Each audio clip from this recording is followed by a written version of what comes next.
AI is rewriting the markets, so today 2 ETFs step into the ring. It's DRAM versus AIQ. One leans into the explosive hardware powering the AI boom, while the other bets on the companies shaping its future. So which strategy wins? Let's battle it out.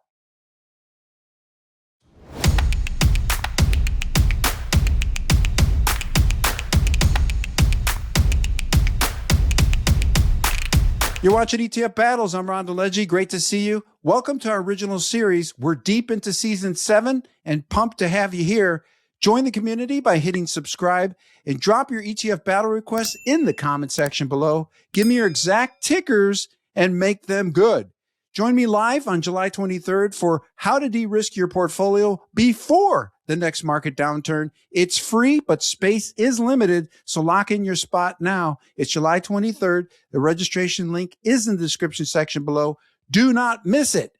Today's ETF contest was requested by a viewer named 1309GSK, and it's a contest between DRAM from Roundhill Investments and AIQ from Global X. So which ETF is the better strategy for capitalizing on the AI boom? Thank you so much for this ETF battle suggestion, 1309. Judging today's matchup, we've got a duo extraordinaire. We've got Shana Sissel with Banríon Capital and John Davi with Astoria. And Shana, real quick, just a shout out to your son, Gabriel, who is now a national champion in karate. So now we want to give him, and we know where he gets that competitive spirit. He gets it from his mom. So congratulations to you on that. Thank you so much. He got to fight on the big stage, and I said to him, I said, if you're anything like me, when the lights are as bright as possible and the crowd's as loud as possible, then you will absolutely take it up 3 notches. And he did, and he won the Kumite National Championship in his age group at the AAU Karate Nationals last week, and I am like over the moon proud. Congratulations. Quite the athlete. John, great to have you with us, and thank you both for being here. Great to be here. Thank you. So we've got our 4 battle categories: cost, exposure, strategy, performance, and then the mystery category. Mystery is where our judges can choose any factor or criterion that they think is imperative, or not imperative, but important to today's contest. And our judges, of course, can also nominate wildcard ETFs if they feel that there's better choices elsewhere, or they can opt for split decisions. So I'm going to be keeping score. Keep in mind, none of the battle outcomes are ever predetermined or known in advance by myself or our judges. The first category is cost. Let's kick things off with Shana. Please get us started. Yeah, so in this battle, the expense ratios between the 2 products are pretty close at 68 basis points versus 65 basis points. And the spreads are pretty close as well. But I'm going to give it to DRAM just because with the larger asset base, which I had to do like a triple check because this seemed crazy. But they just launched the funds like 2 months ago, and they already have $22.8 billion in it. So I'm going to have to give it to DRAM for the slightly lower expense ratio, similar spread, but liquidity is always easier when the asset base is larger. So DRAM is my winner in cost. Thank you, Shana. That's a strong start. And yes, this is a brand new fund. It's just launched a couple of months ago. And typically we don't do new funds on ETF battles. They have to have at least a 1-year performance history. But DRAM has been an exception. It's been one of the best ETFs, biggest launches, and fastest in AUM growth. So we make an exception. John, you're up next. How do you see when it comes to cost? Nothing more to add. It's cheaper than than the competitor AIQ. So it's an epic ETF. It's defied all odds. It's the quickest, asset gatherer in history. It's done better than gold, emerging markets, Bitcoin. So shout out to Roundhill. I think those guys are geniuses. And nothing more to add. They win on cost. That takes us next to exposure strategy. This is where we analyze what is inside the ETF and how does it allocate as well as diversify. So, John, break it down for us. How do these 2 ETFs compare? All right. So they're very different. So I gave a big shout out to Roundhill. This is like one sliver of the AI trade, right? Just memory stocks. So basically, you have to have 50% of your revenues tied to, the semiconductor memory plays like, HBM, DRAM, NAND flash. SSD. I mean, it's a very concentrated, portfolio of a few select stocks which drive it. So 75% is like in 3 stocks. So, my whole firm is based on like diversification. How do you generate, higher risk per unit of, how you generate returns, per lower unit of risk. So we'd be more inclined to use something like AIQ if we were going to like really sort of play the AI trade. But, there's a market for everything, and obviously they solve for something very specific. AIQ, on the other hand, is, been around for a long time. It's more of a pure play on the AI trade, let's say. It's index-based. It holds 84 names. And it's really sort of benefiting. It's owning stocks that benefit from AI development plus AI hardware, enablers. It's split into 2 categories: AI developers, AI hardware, quantum computing. So it's just like a very, very different ETF. Both have their use cases.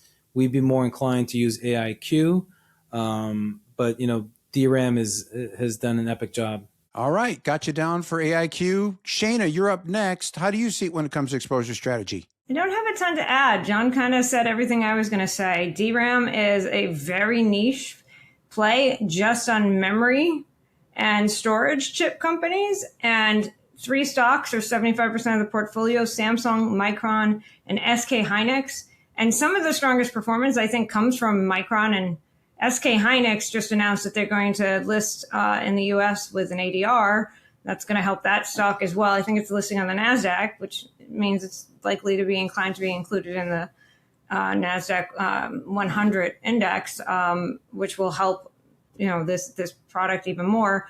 But it is really niche. And as well as it's done recently, it could turn very aggressively the other way at any time. So I'm with John on this. I do prefer AIQ. It is more diversified. It has the 2 different areas it works with, and the AI developers and AI as a service providers, as well as hardware and quantum computing. The top 60 companies in the first category, which is the developers and the AI as a service providers, are market cap weighted. It's the top 60, and the category 2, which is quantum computing and hardware, it's the top 25 companies. The minimum market caps are different. In category 1, it's $2 billion. Obviously, there's more players in that space. In category 2, it's $500 million. So you get some smaller cap exposure there. They focus on 3 main drivers in terms of what's really pushing the portfolio, which is growth, high growth potential, rapid commercialization, and they use an unconstrained approach. So they're sector agnostic. So it really just has to do with the AI exposure. There is no AI category, and not all AI names are in the tech sector. So I do like that. Max weight is 3%. Minimum weight is 0.3%. So you are definitely getting a much more diversified portfolio with AIQ. And to me, I think that I would want exposure to the entire theme and not just this very narrow area where it's basically 3 stocks and I live and die by the 3 stocks. I'd rather buy the 3 stocks or have a much more active approach if I'm going to be that concentrated. And that is not the case with DRAM. It is not an actively managed fund, and it doesn't reconstitute or rebalance regularly. So if one of those stocks goes horribly wrong, you're kind of riding that negative momentum, and it's worked out so far, but the fund is 2 months old. So, it is what it is. Well, that takes us next to performance, and we'll see how it looks in this category. Of course, DRAM has very limited performance history, but give us your analysis, Shana, on this area. Yeah, so DRAM clearly is the top performer. I mean, it's returned over 16% in the last month. It's up over 120% since its inception, basically in the last 3. I'm going to throw a wild card in here, though, because if I'm going to get exposure to this particular theme, there is another ETF that I like better as the queen of alts. This isn't going to surprise anybody because this fund has an alt twist to it, which is the Crane Shares AI Public Private. The official name is Crane Shares Public Private AI Tech ETF.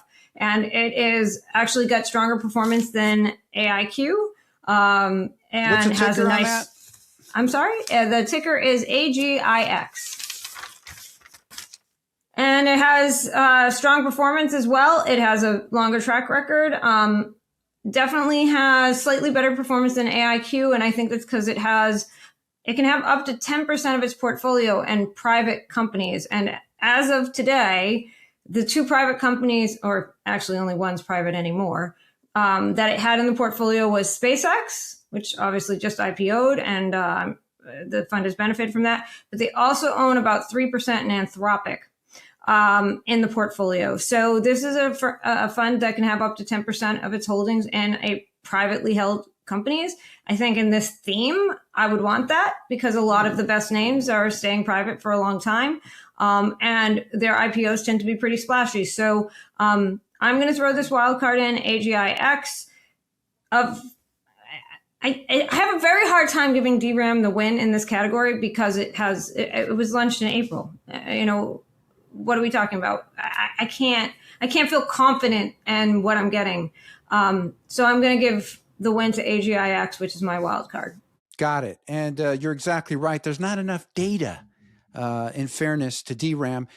John, you're up next. How do you see it when it comes to performance? So I definitely agree with Shana. So we're going to compare our performance of AIQ versus RSPT. So we have a wild card too. That's just the equal weight technology ETF from Invesco, S&P 500 equal weight technology. So we're big fans of equal weight. We just think that, sort of let the market, do the work for you and figure out the winners and losers. So year to date, RSPT, the equal weight S&P 500 technology ETF, has beaten AIQ by about 12%. Let me just pause there for a second. So, we have this firm view that it's not even a view. The Mag 7 stocks, if you look at the Round Hill ETF Mags, right, it's down on the year to flat, right? So the AI trade has sort of lost some of its momentum and the market is rotating and there's other winners out there. So we just think that sort of it depends on when you get into the AI trade, right? We'd argue that the best time to make this money would have been 2, 3, 4, 5 years ago when expectations were low, valuations were low, and these stocks would have outperformed, expectations. So something like RSPT beat in the AIQ, right? AIQ is just the AI ETF by 12%. It's not surprising to us because we just think that the air is sort of left the bag out of the AI trade. Now, maybe Round Hill with their DRAM ETF is moving on to the next frontier, right? So there was the enablers, now the adopters. Maybe that's sort of what is going on a little bit. But just purely year to date, we feel like the market is clearly telling us that, the AI winners, are not in things like AIQ. On a 1 year basis, RSPT has beaten AIQ by about 7%, 700 basis points. On a 3 year basis, AIQ is beaten by about 8-9%. On a 5 year basis, RSPT has beaten by about 10%. So, I think just in terms of how we think about things and, we're always trying to generate higher returns per lower unit of risk, we would choose RSPT, and I think the performance sort of backs it. So that's my category winner in the performance area. That's a solid pick. Thank you, John. Now we move to the mystery battle category where our judges can give us that certain thing, that certain factor that they think is crucial to today's contest. So, John, what is your mystery battle category and which of these ETFs takes it? So it's just more in line of sort of what exposures are you actually getting? And I feel like there's pros and cons for, things like DRAM, right? If you're trying to play the next frontier, the next leg of the AI trade. AIQ was a great trade. I think what Shana said earlier is spot on, right? We actually, when we run our quant stock SMAs, that's how we would do it, right? We cap the weight at 3% in AIQ. We'd go down the market cap range. That feels more of an institutional sort of category, portfolio construction. To have three names, 75%, that feels real risky. Overnight, Samsung had one of the best earnings in the history of all companies. And, the stock was down 10, 11% overnight in Asian hours. So, there's a lot of there's a lot of, sort of risk, I think, in the memory trade. So if you got in it, anywhere near the launch in April, you would have made, as Shana said, a lot of money. And I just think that you sort of have to be more prudent. So just from like a portfolio construction standpoint, I would sort of say like AIQ does what we think you should do in a portfolio, whereas DRAM is much more like niche. It's more of like a trade. So my category winner in that, from the portfolio construction standpoint, is AIQ. Got it. Shana, you're up next. What is your mystery battle category and which of these ETFs wins it? It's not all that different from what John said. I am going to bring in my wild card again, AGIX. One of the things that I really like about AGIX is we're talking about a theme, and the theme here is AI, right? So if you buy DRAM, if you buy AIQ, the reason you're buying it is you're trying to benefit from the theme of AI. And in the case of DRAM, you're doing it in a very specific way, as it's only things related to memory and storage in AI. So it's very niche. And as John pointed out, it's 75% in 3 stocks. And those stocks are quite volatile. I mean, Micron's a perfect example. If you look at what Micron's done over time, it's done great, but it's also had periods of time where it's absolutely gotten hammered. And that's 25% of the total portfolio. You would live and die by 3 names. I don't necessarily have a problem with concentration. I do have problems with concentration and passive. So it's kind of a double-edged sword. You have concentration, right? And you do have volatility that comes with concentration when you only have 3 names. But when you're also passive, that means if things start to turn against you, there's no mechanism in which you can stop the bleeding necessarily. Now, did I go through the whole prospectus for Round Hills? No. And it's entirely possible that there's some mechanism somewhere deep in the prospectus that says if a particular name goes down more than a certain percent in a certain period of time, that they can make an adjustment. Some passive indexes do have that mechanism. But I didn't see anything like that. There's no mention of anything like that. And again, I didn't dive deep enough into the prospectus language to tell you if there's some mechanism to protect you. But being passive and not having the ability to, on a dime, make a choice, and even in the situation where these passive indexes do have a protection against something like this, there's usually like certain triggers that have to be set off over a specific period of time before it would trigger this protection mechanism. I just don't like concentration in passive funds. And that to me is a huge knock against DRAM. Yes, the fund has crushed since it launched, but it's because it owned 3 names that just happened to crush, and it will probably crush going through the rest of the year, especially, again, since SK Hynix is one of the 3 companies that have more than a 25% weight in the fund. For me, I like AGIX because in this theme, a lot of the best names in innovation are going to come from the private market. And the fact that AGIX allows for up to 10% of its portfolio in private market companies is a benefit, in my opinion. The other thing I really like about this is that it is benefiting from some of these big name IPOs that are coming out. It clearly benefited from SpaceX, and it does own a good chunk of Anthropic, which has indicated that they intend to go public as well. I expect that to be a splashy IPO. So I really do like AGIX for that reason. It has similar exposures to AIQ. It is slightly more actively managed. It has this really cool proprietary exposure score for AI that helps it kind of weight the product so it's not just market cap weighted. It has a max position size of 10%, so there can be some concentration, certainly more than AIQ, where you can benefit from one name and the momentum of that name really working for you for some time. But it doesn't get to that 20-25% range. And I think for that reason, AGIX is my winner in this category. Well, our judges have given us some great analysis on today's program, and we have already had 2 really, really awesome wildcard mentions. So now we move to the part of the program where our judges can give us their overall pick for today's contest. How will this go down? Shana, give us your final take. I'm going to go with AGIX. I think we've all figured that out at this point. It actually has a very attractive expense ratio, too. It's actually cheaper than the other two funds at 45 basis points. Not as big a product. It's $767 million, so it's not at that $1 billion mark. It has a decent track record. It's been around since 2024. So it's obviously got a longer track record than DRAM. And again, I do like this public-private aspect that they have. I think it's brings some flavor into it that is important in this theme. So for me, AGIX is my winner. John, your final chance to weigh in with your overall winner. So I'm going to pick my wild card, RSPT, as the overall winner. A couple of reasons. One is we actually use it. So I just feel like it's, as a fiduciary, I should. You're eating your own cooking. To some degree, yeah. I mean, I think that, sort of DRAM is like, these guys are just geniuses, right, for what they did.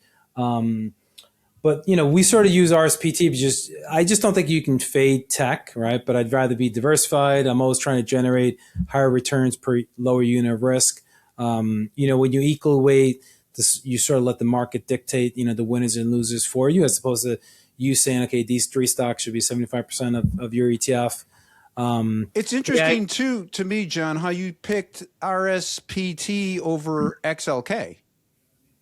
Yeah. I mean, the market concentration risk we have now between, SPYs, Qs, or XLK, like it's epic, right? It's a 100-year extreme.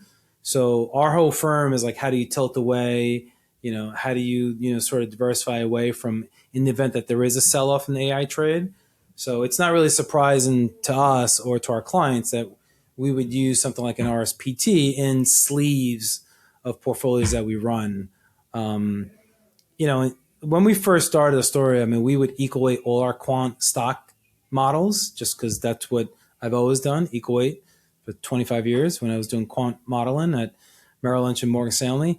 And then we had to sort of pivot like 3 years ago because market cap was starting to go much higher. So then our quant SMAs, couldn't really equal weight anymore because there was just, this sort of rally in the Mag 7 stocks. But in the last year, I'm seeing definitely a rotation.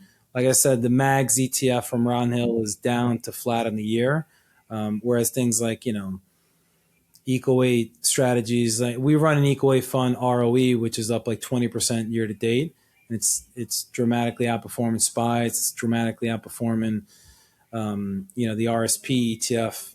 Past performance not indicative of future results. Anyway, the point is like, there is a rotation that's happening, and sort of we want to be there for clients. So we just like RSPT just because it'll like diversify across all of tech, and we think you should own tech because it makes up the lion's share of like earnings growth in S&P.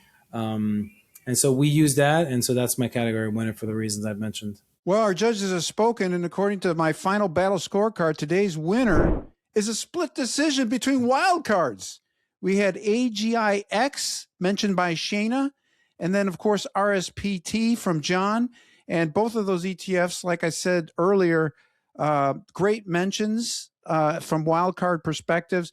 Shana pointed out that AGIX, she liked that one, obviously, with its unique approach of holding both public and private companies. As she pointed out, it can hold up to 10% of private companies. And of course, companies nowadays are staying longer private as private enterprises. And they're going, when they do finally go IPO, they're like already like mega caps. So, but holding some private along with public gives AGIX some unique exposure. Also capping that maximum exposure size of 10%. Has some discipline inside the ETF. And then John mentioning RSPT. He likes technology, but he likes it with a more balanced approach, that equal weight approach. And of course, each of our judges brought some great points and arguments to today's contest. And of course, to our viewer who recommended this particular matchup, 1309 GSK, thank you very much for today's suggestion. Be sure to get in touch with our judges. In the description section below, I've got links to both of them. How did you enjoy today's episode? Hit me up in the comment section below. While you're down there, send me your next ETF battle request with tickers. Thanks for watching. We'll see you on the next episode. I'm Ron DeLegge.